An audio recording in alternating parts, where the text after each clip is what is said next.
Welcome to episode 357 of Game Deflators Podcast. My name is John, and I'm joined by Ryan, and I hope I'm pointing to you in the right direction, Ryan. Hey, everybody, here at the Game Deflators Podcast. We like to talk about games we've recently picked up, games we're currently playing, and we continue where we left off in this week's Inflation Deflation Challenge. It is a sequel-tember or sequel September, right? That's what we're calling it. Actually, something like that. Yeah, it's cool. And I see you got a candle in the back. You've set the mood for it as well. It's fall time for you, pumpkin spice candle. Yeah, I've already fully jumped into fall. I am ready to fall into it. Beautiful colors up here. It'll be a changing Wonderland season. So as part of Sequel September, we went ahead and played Crash Bandicoot 2 because we played Crash Bandicoot 1 a long time ago. And we're like, well, it makes sense to play the next one, right? So did we start with 3? I have no idea, man. We usually games we don't start with number 1. Well, then we would have started with 4, but I don't own number 4. I don't either. Yeah. Well, what else? You know what? I bet we played the Insane Trilogy and started there. Probably. Yeah. Well, what else are we talking about today? So this week, de minimis will be the end of us, and then PAX was packed, and finally we corner Cortex in the Inflation Deflation Challenge. You didn't tie in Crash Bandicoot to your your little overview. I know, I just did like cute little rhymes. It was easy. I was busy. So like collecting the crystals might mean the de minimis of us. That could have been something. I think there were some shoo-ins there. Yeah. I should have written it this week. That's what it was. All right. Well, of course, you can find us on the GameDeflators.com. You can also find us on social media at Game Deflators on X, at The Game Deflators on Instagram, Facebook, Threads, and Blue Sky. We're also on YouTube, so go ahead and like, subscribe, comments, yell at us. I don't know. Watch our old videos. Pretty cool stuff. Shout it from the rooftops. And we're also a podcast on podcast applications. So like, subscribe, comment, and let us know if you're listening. That'd be great. Shout it from the streets. Shout it from your car on your way to work. 5-star review. No, don't shout it on the way. Blast the radio so that way people can hear it all over. That's what it needs to be. Our voices need to be projected in your interstates and such. But yeah, leave 5-star reviews. We like those. Okay. Pickups. One of my pickups is upstairs, so I don't forget. I picked up Stellar Blade on the PS5. Oh, nice. People dig that. Yeah. I've been wanting that. Good butts. So my wife saw the game on the counter, and she's like, "So, why'd you buy this one?" I was like, "For the gameplay." She's like, "Are you sure?" I said, "For the story." For the story? For the story? No, actually, I showed her gameplay. I was like, "Do you want to play this?" And we watched it. She's like, I think I'd play that. I'm like, okay. Mm-hmm. And then we ended up starting Neva instead. So, yeah. Okay. Neva. It's actually Neva, I learned when I started playing. So, magic cards. Let's see. I think I got another Frenzied Bailoff. Let's see if I can get it without any stuff. Okay, there's Frenzied Bailoff. And then I picked up, I'll just show one of these just because I have 4 of them that I picked up. The Thrumming Hive Pool. Oh, nice. Yeah, I got a play set of those. Like, $2 a piece, not too bad. So I got that, and then I'm sure there's other magic cards around, but yeah, those are the big ones this week. And then as far as what I am playing, so Final Fantasy VI is complete. We're done with Final Fantasy VI. And it's pretty good. I like it overall. So story was great. I did like the story, but I will say that the ending falls flat. It does not really, like, they have all the characters doing their thing after you beat Kefka in the world of Ruin, and you have them escaping his tower, basically. Everything from blowing up, like you escape and you leave, and they have the little bits of story tied to it, but there's not like a really concrete, hey, like here's total end story, right? Like the world's done. Like Kefka succeeds in destroying the world and just revamping into his image. So there's no going back from that. No magic saves that. So like the end boss is successful, which is, I think, one of the reasons that he's ranked as like the #1 villain. And you barely make it out alive, and it just kind of falls flat. Like the ending just... So what you're saying is there's room for Final Fantasy VI too. I mean, Final Fantasy VII, right? Yeah. 6-2, maybe. I don't actually, that would be kind of cool to have like what happens after. You know what? Final Fantasy 62 should be a sequel Mm-hmm. to 6. That's true. It's all in the name. That's true. It's all set. So yeah, they're a quarter of the way there now. like yeah, just about, yeah. So yeah, it falls flat for me. All the Magicite or Espers that the summons basically all disappear, including Terra, who is also a summon or Esper. So yeah, I overall liked it. The gameplay was pretty good. Story was great. The characters were great. One of the things I didn't like though is the Esper system. I understand it's a early stage Final Fantasy game and kind of working things through, but in most Final Fantasy games, when you have these summons, you use the summons and some of them grant certain abilities and whatnot. But this was very much like if you wanted to learn certain types of magic, you had to have certain summons equipped to your character, right? Well, the thing is that every character can learn from every single summon. So like theoretically, every character is going to have the exact same magic, right? Whereas like some games, you might have somebody that's more kind of tied to life magic, somebody that's more dark magic.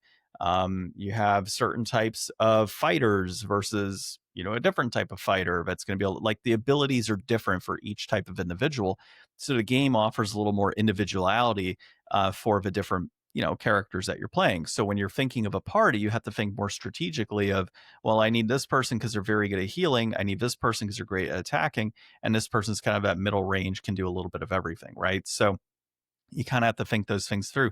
Whereas this game, I just had to learn Ultima, 3 different characters, and just blow everything up with Ultima.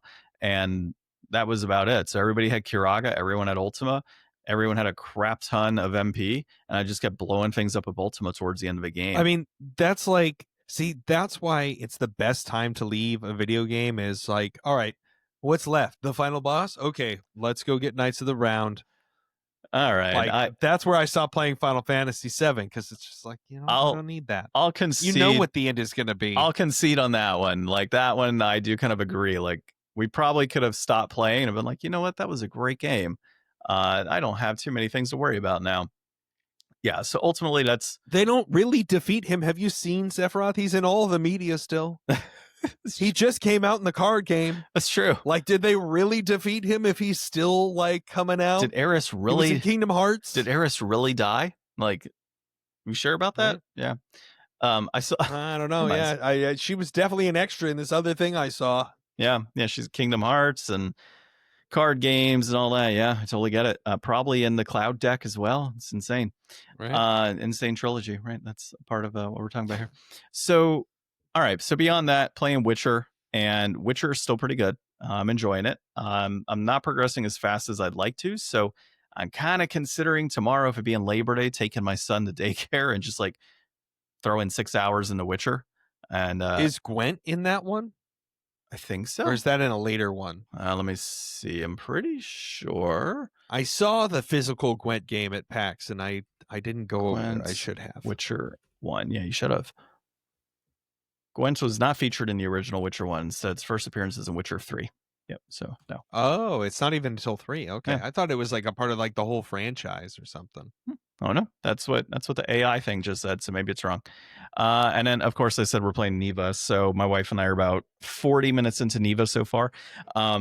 So you played the first game by that studio, right? Yeah, Gris. I really love that game. That's a great game. I remember you talking highly about that one. Yeah, this one, sorry, itchy ear over here.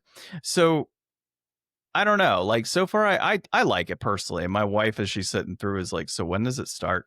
And to kind of go through it, you have this whole scene where, and Neva's the name of the dog that she's got.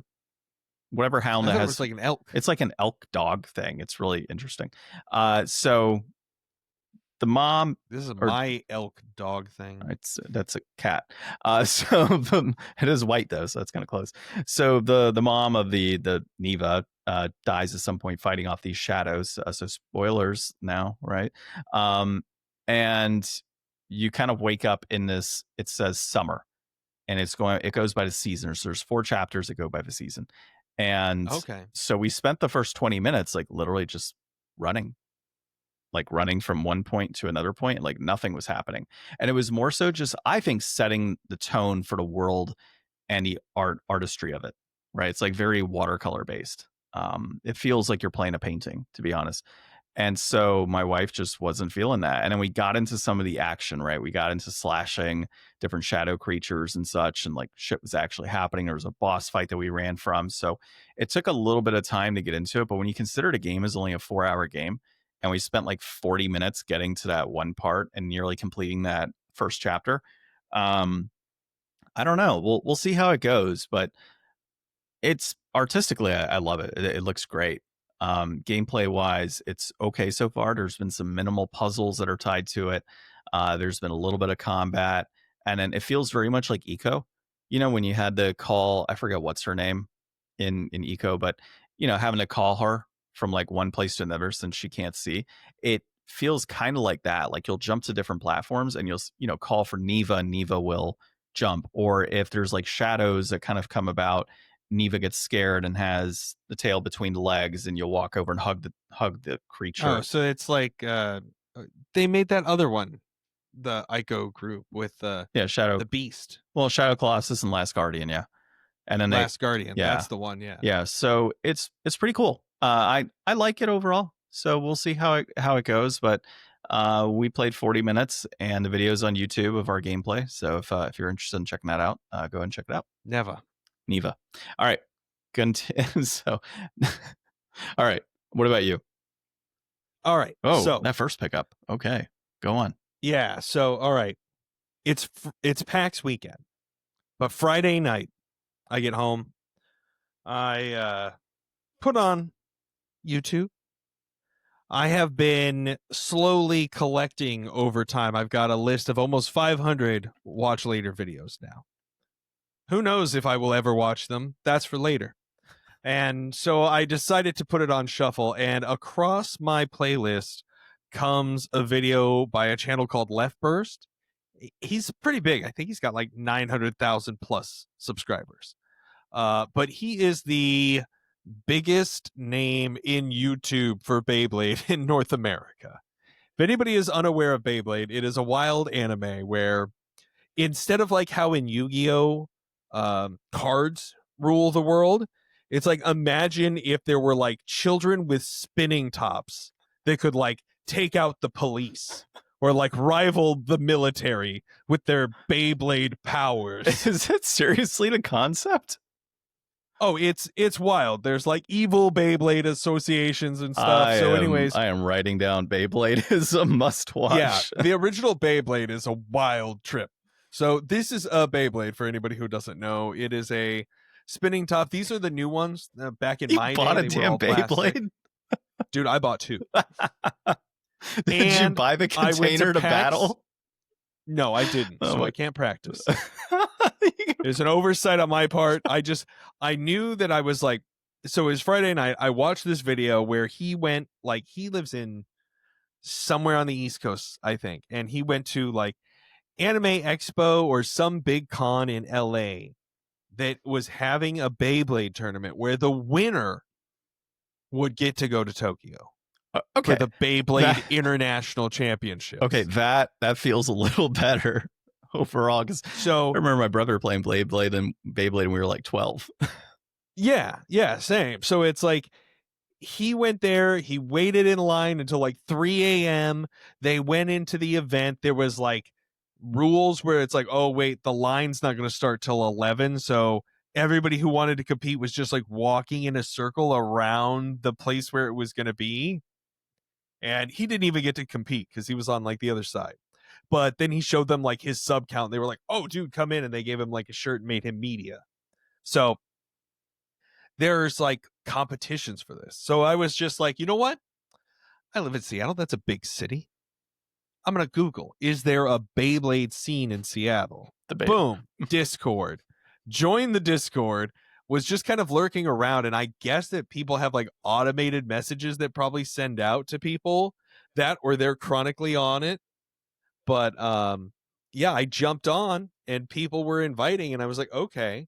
So I watched some more, and yeah, I went out, I got a couple of Beyblades. Ryan, be careful. If somebody invites you to their house to play Beyblade, it might be Chris Hansen, just saying. Well, and they do like local tournaments and stuff. So PAX was having some tournaments this weekend. So I got the Beyblade. I went to PAX today. There was only like 9 people there. 2 of them were from Georgia. But I guess it's a pretty tight scene, and they have some activity. I don't know if it's going to be my new Friday Night Magic thing, but you know what? It's kind of fun. It's kind of interesting. Let it rip. Is that what it is? Let it rip? Yeah, it's let it rip. And I mean, it's fun because like they've got like different parts. So they've got like the base, they're all different, like how it spins. They've got this like middle part that makes your Beyblade explode if it gets hit. Huh. But they have like different dimensions and different like amounts of sides to them. You know what? And then like the attack ring. So you know there's what you need some to do? customization in there. There's a tier list of parts. Several things you could do here. One is modify a Beyblade so that centerpiece, when it explodes, pocket sand flies out, or just pocket sand your opponent before they let it rip, and then you'll win. I mean, that's against the rules, John. Does it explicitly say in the rules that you cannot this pocket sand? This is how John wins at Magic, guys. Just imagine every time John's like, yeah, I went to this tournament and I won. He was like, whasha! Pocket sand. Yep. Yep. All right. Well, that makes sense. But Beyblade. Okay. All right. Yeah. So that was probably my maybe my most interesting pick. I would say it was. Continue. You've heard of the Labubu trend? No. What is that? They're these little, they're called the monsters. They're these little charms that you hang on your bag. They're like a little furry suit with like a face with like teeth. You lost me at furry. They're like little blind box charms. So people have been putting them on their bags, and they've grown wildly popular. I'm surprised you haven't heard of this. You're a lot more hip than I am, Ryan. Thank you. Yeah. And so I did the hippest thing, of course, because Labubus are impossible to buy. I found this other trend on Pinterest that I've been wanting to do for a while, so I finally brought it out with me to PAX. The Gundam bag charm. You have a legit Gundam in a bag? Or on your bag? No, so it's like, yeah, it's just regular Gunpla, but these Pelican boxes are like the perfect size to hang and display on your bag as you go to cons. So that was a fun thing to show off at PAX. Nice. You know what you should have done is put your Beyblades in there so you could get stopped by random people to have Beyblade fights. No, so I use this deck box because it holds like the launcher and the other like spare parts. Oh, okay. So anyways, what else did I got? I got this shirt. It's got some rabbits on it. It's cute. I got it at this company. What was it called? Bosuman. Check them out. There's some QR codes. Let's see. I went to Fangamer. They had a big booth at PAX. Very nice. Lots of merch. I really wanted to get. They had a whole bunch of, stuff for all different like games. And I'm assuming everybody wanted it, which is why it was sold out. Was the Silk Song pin. But I did get this Hollow Knight like paper craft little guy, so cool. I can at least make a little paper craft one. I got this. There's this local game store called Pink Gorilla Games. They were there. Yeah, they're the ones that anytime Metal Jesus, I think, is part of that crew. Oh, okay. Yeah. So anytime I see anything to add to my collection, I have to pick it up. Nice. Cute lection. I also got this little like pink donut there. That's another one for my son. Whenever you're on. 4 PAX. I got this sweet PAX windbreaker. Nice. So that I have something actually waterproof to wear when it starts raining. That looks like the one I got from the Adobe conference earlier in the year. Same style. Oh, I forgot. I had these boxes underneath it to show off. Yeah, see? Beyblades. Oh, does look fancy. So this is the one that I got that came with the launcher. This was like a random booster box. What? Yeah. So it comes with like one of these random ones. I got this yellow one here, and it's the only one that is a left spin. It's like a Cobalt Dragoon. I don't know why it's recolored yellow, but yeah, it left spins. So I couldn't use it because I only have a right spin launcher, but I did take the other parts off of here. The people that I met from Georgia, they were like, "Oh, you've got the wall ball base, which is the little like nubbin at the bottom." Mm-hmm. and I guess it's like brand new, just came out this month, and I got it like randomly in this, and they were like, no way, like in Georgia we have to like import that stuff, and I was like, I guess it's because we're on the coast. I mean, I would think you have to import all of that stuff. Right? Well, no, Hasbro domestically sells everything. So this company, Takara Tomy, I guess they're like the Japanese brand, but Hasbro distributes everything in the US now, and they use the same molds and everything, so it's identical quality. Oh, so interesting. And they're like way cheaper. Like I looked on Amazon, they're like half the price. Oh, interesting. Well, yeah, but mine did come with like a launcher that's normally like $10, so I kind of got something that I would have had to pay extra for free, so it kind of balances out. I don't know. I'll go to Target next time. I didn't realize I was in a crunch, man. I found out about Beyblade still being a thing, and then I knew that there was going to be a tournament, and I had like a day to react. Yeah, and a day to practice. Yeah, interesting. And then I picked up a Magic card. You got one that John doesn't even have. Did you get me one too? Can't have until I get him to him. Oh, okay, yeah. Sweet. I got one. Behold, Sinister Six. Nice. I'm excited about that. Yeah. So there was when we went yesterday, they had this this booth that was like right out front of one of the expo halls that had like a Spider-Man like Magic card. Yeah. And you just get your picture taken with it, and then they give you these like promo cards. And there was like nobody in line yesterday. Like me and Bree just walked up and did it. Nice. And then today I went, and there was like 50 people in line. I was like, sweet. Well, already done. But then they had these like, go ahead. So I get a Magic card and a lanyard? Yeah. Sweet. Yeah, the lanyards. I get to 2 lanyards. Dude, they had tables full of lanyards. Yeah, these guys way over ordered on the lanyards. Like there must have been an extra 10,000 lanyards in every building. They're probably like, hey, we need 10,000 lanyards for the event, and somebody accidentally put in 20,000. No, I mean there was easily like, I mean this was a major thing. I know. Like there had to have been 10,000 people, but like there was just folding tables full of lanyards, like piled up. Yeah, I saw your picture. Not like laid down, like piled up. Yes, and they were just trying to give them to everybody. They're Mortal Kombat themed too. Somebody put in a clerical error on that and ordered too many lanyards. There's no way you order that many extra lanyards for an event. So who knows? So that's all my pickups. I will talk about PAX after the articles and stuff. I was playing a game which I will share in a very cool way. John, have you ever heard of Sideloading on your Android device? No, I have not. What is this? It's upside down. Upside down. Yeah, dude. Hollow Knight on Android. It's sick. How do you get that? Is it just an app? Sideloading. You have to go to like a website where it's available to download for your phone, but like it's awesome. I'll take a look at it. So I actually have Hollow Knight, like a physical copy though. I know. I played it on the Switch a long time ago. I definitely talked about it on the podcast. It was a really good game, but I'm just super excited for Silksong to finally be coming out. So I was trying to kind of get back into the vibe and the mood. Very nice. Well, I guess we'll talk about PAX here in a little bit. Discussions of articles. So, de minimis. It looks like that is no longer a thing here in the U.S. So basically, we were reading up on this, and it was for a little bit of time to avoid tariffs. If you were spending less than $800, your product was not necessarily subject to those tariffs. So great thing on that end. If you were a consumer looking to purchase something overseas or out of, like that, or across the border through Canada or Mexico.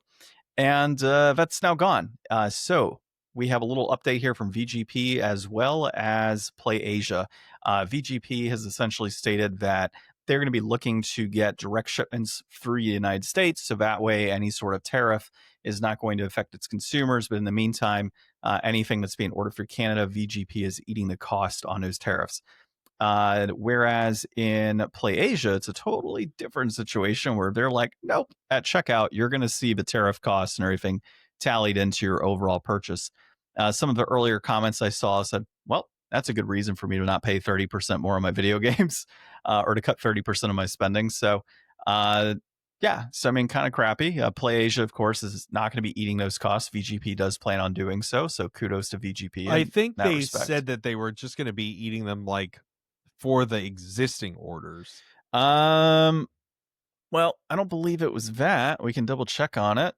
But everybody seemed to be happy that VGP was like, yeah, we're going to be doing this for consumers. All right, let me look at the exact quote.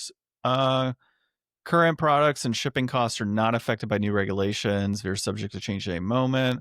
Oh no, yeah, you're right. Yeah, we'll keep a close Not face watch. any extra charges on their orders. Yeah, we'll continue to regarding duties and taxes, VGP is managing all tariff costs on our end. No additional tariffs or taxes will be applied at checkout. We do anticipate that U.S. customers will face any extra charges on their orders. We'll continue to monitor situation, issue an update if changes become necessary. Oh, okay, yeah. So Yeah. I think I was thinking of, I looked up another place after you sent me this one, but yeah, there's it sucks. Like I was saying, I looked up this place, Zen and TCG, where I got that, and they're like, anything that's already been ordered at this point, there's not really anything we could do about it. But like, if you want to order anything, switch it over to USPS, and there'll be a little bit of delay, and you'll have to pay for like a thing. Like when all this kind of started to get announced, I had my Digivice on order still, so I was a little bit nervous because I wasn't sure how long it was going to take to get delivered. And I kind of looked into it a little bit, and there was like some places saying that it could get stuck in I guess customs. Yeah, they would like hold it and not release it until those fees are paid. So if you've already got something like you ordered before, definitely check. Definitely open your email if you don't regularly. Look up on that order, make sure that nothing is changing with it. Yeah, because for the most part, the de minimis, the way it was working was like you could spend under $800 every single day and say, all right, $800 order, $800 order, 800. Like you keep doing that as a seller here in the U.S. and avoid the tariffs. So that really kind of gets rid of that. I would think it would be fair for consumers, like general consumers, say, yeah, anything under $100, right? Like that to me feels like a fair amount. But to get rid of it completely really sucks. I am a little confused with VGP though, because they're like, yeah, we're going to be figuring out a way to be able to directly ship them from the US. Well, they're a Canadian company. So does that mean that they are manufacturing these in the US? Like, is that what's happening here? So I just don't understand. It might just be a way where, like, I also heard about this too, where places that had stock of product in US warehouses, those are shipping domestically. So even if it's something that you purchased from an overseas place, if the stock is in the US, it just ships domestically. It's not being, that individual order isn't being imported. So it might just be a way to balance, like, instead of having it paid out on each thing, now you're just paying like regular tariffs for importing like a mass amount of goods and storing them somewhere. But there could be some kind of agreement. I don't know exactly how it works, but I believe that that's kind of how some places were like, hey, all this tariff stuff's going to hit the wall. Like, get as much product into the country as we can. Yeah. So we have a stockpile while we wait for all the pieces to fall. It is possible that they're manufacturing things like cover art in the US and they already have their cases and things of that nature and they're just pressing the disc and assembling here. I mean, that could be part of it too. Either that or they're creating a giant underground tunnel from Canada to the US and are smuggling it in. I mean, that's the other option. So, yeah, I don't know. Well, either way, that's just the update there from those two companies. So if you're a consumer of either of those, I picture like the log ride at Disneyland, but it's like a maple syrup river underground. That's killing two birds with one stone, right? Export both. There are actually three things, right? Export their lumber, their maple syrup, and their video games. Yep. Oh man, yeah, Canada. Okay. We enjoy all of our Canadian listeners. So you let us know. Maybe that's what's happening. Or they're just tossing them over the fence, right? Yeah, that's how it's happening. There is no fence. which is interesting. There's no wall for Canada, but there's a wall on the other side. So, right. Right. Tell us about PAX. So PAX, this is my first time at PAX. Like everybody knows, I moved up to Washington a handful of months ago. And so I've been to the like the expo halls and everything before when SakuraCon was going on in like May or whatever. So we kind of had an idea, like it's split between a couple of buildings. And it was just like a little bit not what we expected. Me and my wife, we've been to a lot of cons, mostly like anime cons.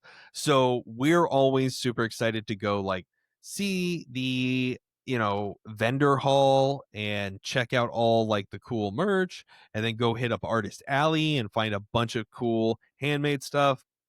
Very minimal like sales stuff, like compared to other conventions. Like this is very much like a games, more of a show. The big expo hall, I mean, that was AAA studios. You had, anytime you've watched coverage online, like I shouldn't have been surprised. I've watched YouTube videos of people going to PAX and stuff, not like a ton, but yeah, I mean, and unfortunately, I didn't get hands-on with like anything really big. A lot of these lines were just like so packed, and you got in there and there'd be a person at the end of the line with a sign that says line capped, try again later or whatever. And so it was difficult. It's one of those things where really if you want to play Kirby Air Riders early or Pokemon Legends ZA early, were two of the titles that they had there.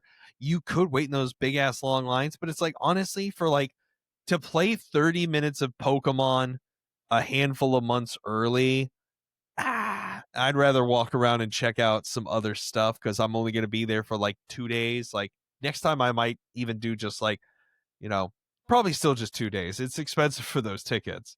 But How much are they for tickets? $70 a day. Oh shit! Really? Per person. Oh yeah. geez.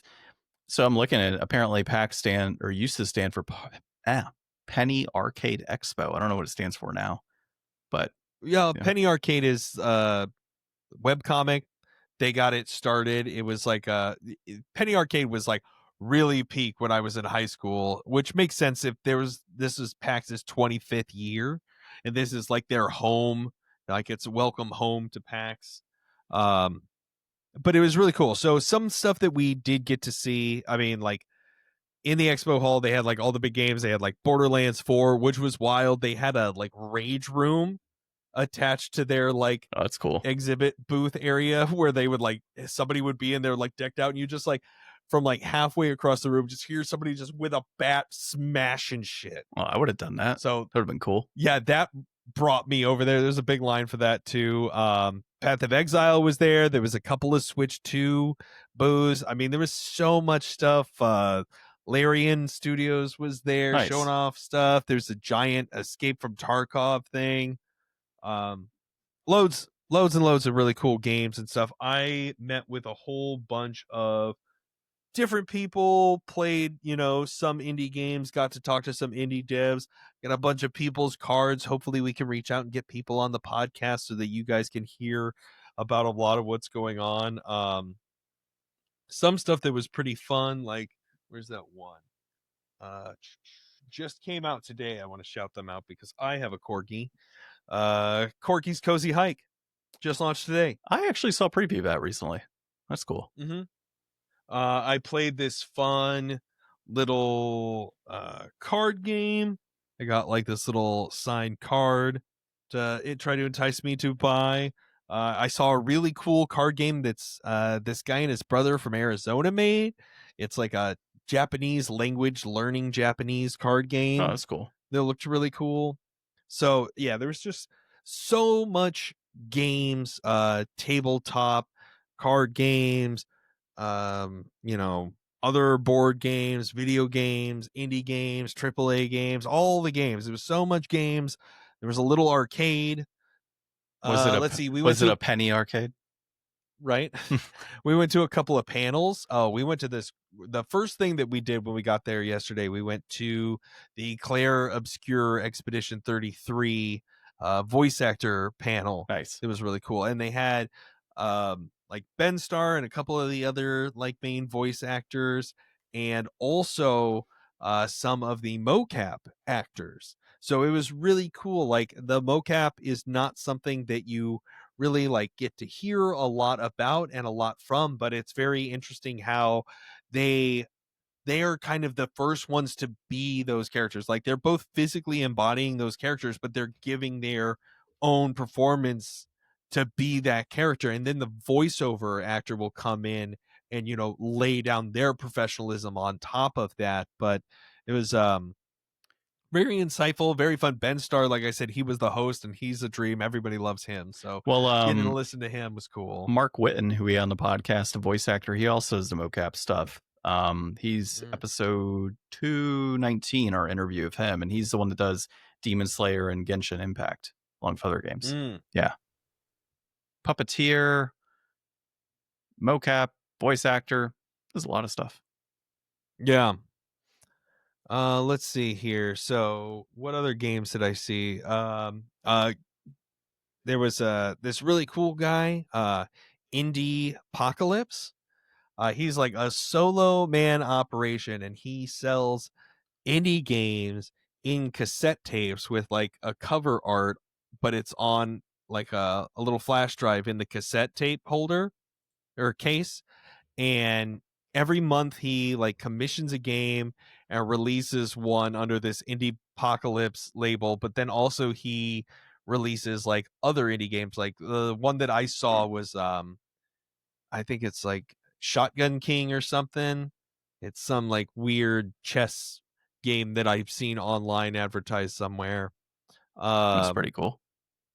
Yeah, so that was really cool. I got to meet and talk to Dan Olson of Folding Ideas. I've seen that he's done a few presentations at PAX, but he's a really cool YouTuber. He does great video essays going over a variety of different topics, but he actually premiered his Call of Duty Ghosts essay on Friday there. I missed that, but I was super pumped Friday night. Actually, I think that video I watched right before I watched the Beyblade video. So, and then it was interesting to like go and see him there, and he had just like premiered it there, I guess. So I got to ask him a question and kind of see him talk to somebody else in front of me in line. So that was fun.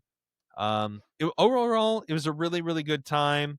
Let's see what else was cool there. They had a beer garden on the third floor balcony, which was sponsored by Voodoo Ranger and Borderlands. They had like the Voodoo Ranger guy like in a Borderlands get up with like Borderlands packaging name and stuff. So that's a cool cross collab. Love both of those things. I don't know. It was a good time. Yeah. I had a lot of fun. I would definitely go back. PAX 26. See you there. When is Bring it? your Beyblades. August again? I'm assuming so, yeah. Okay. Well, I mean, I've been wanting to go to Seattle. Gives me a reason to go. So, we'll see. Gives me 365 days to prepare. 364. Yeah. Not enough time. Not enough time. You'll have to come next year. The year after that, 27. All right, let's get into our inflation deflation here. So Crash Bandicoot 2, I almost forgot because we don't have it written down on the list here. Man. It's all good. I saw Naughty Dog and it kind of quickly came back up. So developed by Naughty Dog, published by Sony Computer Entertainment, directed by Jason Rubin, released in 1997, November of 97, actually. It's a Thanksgiving game, Ryan.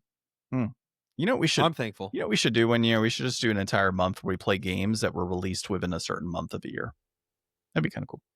All right. This May, we're checking out August games. Oh, that's what you did here. This September, we're checking out November games.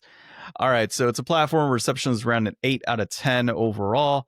And the synopsis didn't load on my end. So what's the synopsis? Tell us about what it is.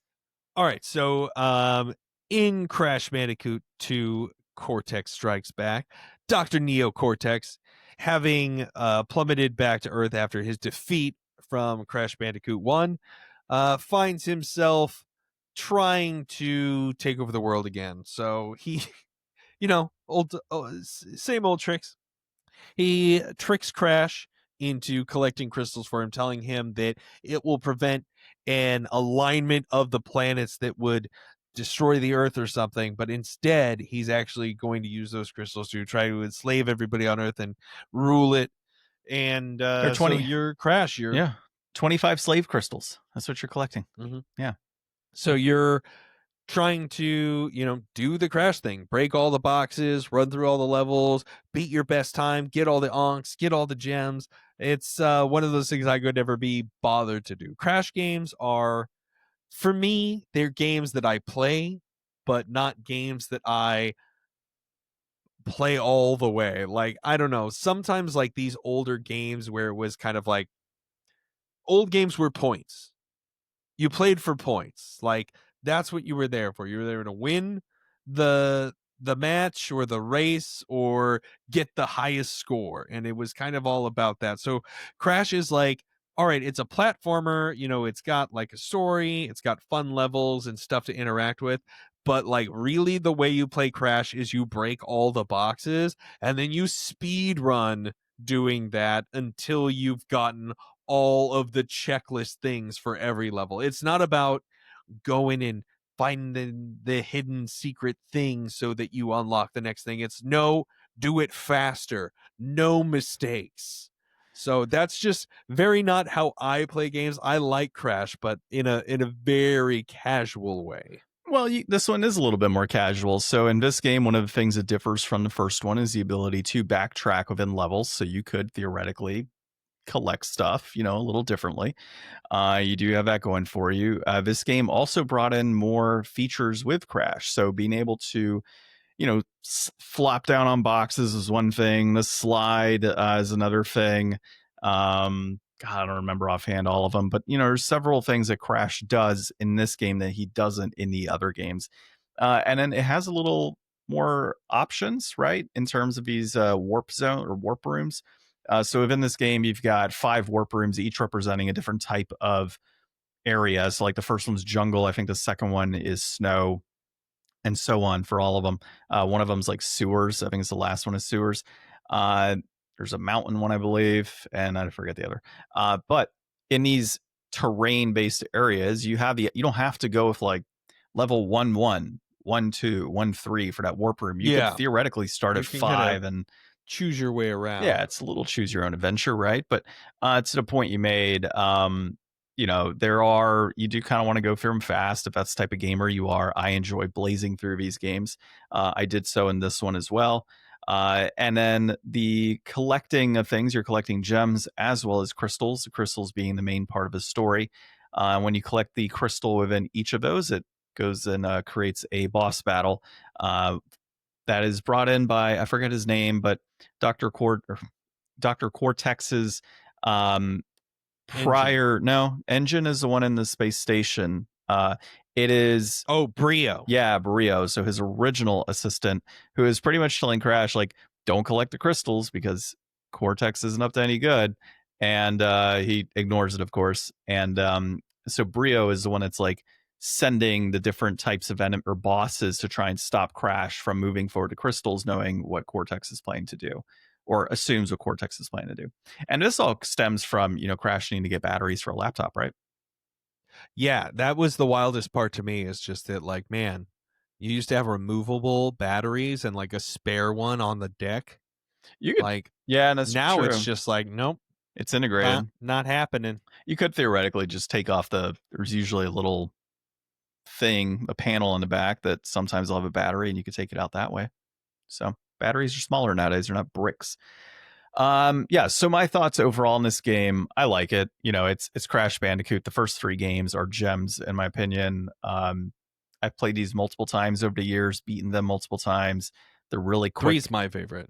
Yeah, 3's a good one. They're really great, easy to get into. The first one is a lot more difficult than the second one. The second one did have a little bit of a smoother curve in terms of difficulty.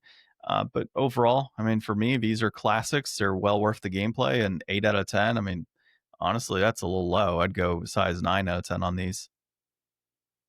Your thoughts? I mean, they're all amazing. I always get blown away whenever we look back at the PlayStation 1, at how far away that feels now in a time. But it's just one of those things where it's like Crash 1, 2, and 3 all came out on the same console, and it's like nowadays we're only ever going to get one game per generation until it's all just computers, and who knows when the next one's going to come at that point. Well, that's that you and had, then AI will take over, and then it'll just have a sequel every day. and that's that you had Crash Team Racing. I think Crash Bash, I want to say, came out on the PS1. Yeah, so there's just like the ability for these studios to just like take a thing, iterate on it, and keep making like better and better sequels. Like they really had such a flow and such a, insight into kind of just delivering over and over again. So yeah, Crash 2, legendary, definitely play. I mean, if you liked 1, it's definitely a lot better, I would say, than 1. Like there's some stuff in 1 that's just like really hard for no reason. Like trying to do those bridge levels is just a hard thing to do. Like it doesn't matter if you're trying to get all the boxes or not. Like you're going to be banging your head against a wall or trying to run on the ropes to cheat. Yeah, and even that's difficult. I would say it depends on the type of player you are, right? If you're looking for a higher difficulty spike, you're probably going to enjoy 1 a lot more than you are 2. But that said, there's still very enjoyable games, 1, 2, and 3. I haven't played the 4th one yet, but maybe that'll be one that we play down the road. So it's about time. It is about time. All right, so brass tacks. We're looking at $18.24 for complete in box right now. It peaked at $23.99 in February of this year. It's trending down in price, of course. Loose copy will run you $8.99. That peaked at $15.50 in March of 2017. That is trending down as well. You can pick the Insane Trilogy digitally for $16 on Switch until September 10th if you don't have it now. But it's $40 on PlayStation Network and Xbox. And then you can also get on PC for $39.99. Physical, though, you can pick up a PS4 copy right now physically around $16. It says on price charting $13 on average, but it's more like $16. For the Insane? Yeah, for the Insane Trilogy. So I would say if you are looking to complete a PS1 collection and you are a purist and you don't want to deal with PS4 and all of that, I would say at $18.24, that is a great price. However, given that the Insane Trilogy is less than this, and it does give you 3 games, all remade, or not remade, but kind of remastered, right? And I think I made that same miscue on the prior episode where he did number 1. But I think that's a better deal. I hate to call this inflated, but I mean, technically it is when you have the ability. I mean, when you're comparing it against itself, it literally is. Yeah. But I mean, if you are a PS1 collector, not a bad price and a great game. Like this is one that's definitely worth picking up. Yeah. So I'll argue and say it's just right, even though it's a little more expensive on PS1. Okay, fine. We'll go with that. When did we do the last one? Was it episode 319 that we did? Do you remember? What? The Crash Bandicoot 1. Do you remember which episode that was? Oh, I don't know. Let me see. Can I search on here? Whoops. Yeah, somehow. You go ahead and search and you tell us. What did we call that one? Crash. It takes a minute to load up here. Man, we have played a lot of games. I mean, at least 357. No more than that. Yeah, well, at least, yeah. I don't think we've actually played it. It's not turning up anything. Is it? I know we played something. It might have been the Insane Trilogy. Did you just search Crash on there? Yeah. I don't know. I know we played it at some point, but it doesn't matter. It's sequel month, so it doesn't matter if we played it or not because we're playing the second game. It's a sequel. It is a sequel. All right. Well, we'll call it just right then. We'll go with that. I don't know what the next game is. We should play Final Fantasy 2. No, we will not do that one. 10-2. Have we done Super Mario Bros. 2? Look at that one. No, that's a good one. Yeah, look at that one. I mean, it's not a good one in my view, but let's see. Super Mario. Nope, I don't know how to search on this. John, did you know that it wasn't originally a Mario game? Oh God, please don't. It was actually... You're gonna have that meme of the guy that's got like the glasses and the squinty eyes, be like, actually, I don't know. I don't think we played it, but we'll figure something out. You can double check your. Oh no, we have episode 78, I think. Yeah, we'll find something. There's lots of sequels out there. We did it on episode 78. So if you want to hear what we were talking about back then, go check that episode out. That was, does it have a date on here? That was July of 2019, which means that we started this podcast in 2018. No, that just means that we were recording on this program at that point. Okay. No, they all say July 2019 because I just copy and pasted the format over and over again. Oh, so we can't even. Oh man, that sucks. No, I know. It's terrible. They're not like, that date doesn't mean anything. Well, you know what? Hold on. I can tell you right now, because I've got the entire episode list on our podcast hosting software, and I will go to, what episode was that? 79? Yeah. We did that episode. No, that was Super R-Type. It was 78. 78.